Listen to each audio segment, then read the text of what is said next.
Okay, so I just want to quickly address this comment, and don't mind my hair. I'm literally in the middle of straightening it.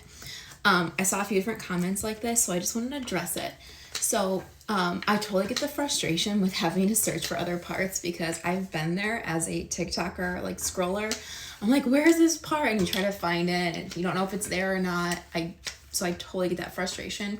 But one thing I think that isn't clear sometimes is that when I film a story, I'm not like, okay, I'm gonna make this 5 different parts and then I film 5 different parts. I literally think of it as I'm filming one part, that's it. And so I'll film it. Occasionally I'm like, okay, this could be a 2-part story, and so I'll like leave the end on a cliffhanger.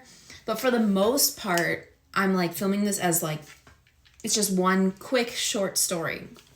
And so when comments come through, like, do a part 2, a lot of times I don't have the content for that. I just have to, create it. But so if I wasn't planning on a part 2, then I film it. So I film on demand. I don't have them ready to go. Because I've seen sometimes people comment like, can you post all the parts, please? I don't have all the parts. So sometimes I don't even know what's happening yet. I don't know how I'm going to turn the story. And then someone put that I should finish a story completely before starting a new one, which I totally get. But again, in my mind, sometimes I'm done at part 3. Like, I'm like, okay, this is good. This solidified it. But then I'll get people on other platforms or on here that'll be like, wait, we need a part 5. We need a part 6. And so then I'm like, okay, I guess if enough people do it or want it, then I could do a part 6.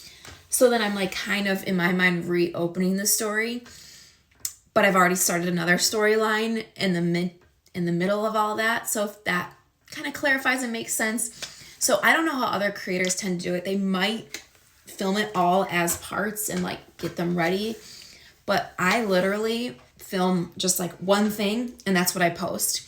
And then when people ask for more, get on that same shirt, film the next part, and then I post it. So it's more of like an on-demand type film thing. Because a lot of times too, people will comment like really cool ideas. They'll be like, oh, this should happen or this should happen. So it kind of inspires ideas for the story. So yeah, I just want to give you guys a little more context to that. I know I'm blabbing now, but thanks for being patient. I can't always guarantee that I will finish a story before a new storyline starts because of that exact reason. But what I'm going to do is on other platforms, and I think this platform I can do playlists. So when you start watching one part, it can recommend the second part. So I'm going to try to do that the best I can, and just bear with me, and thanks again for following.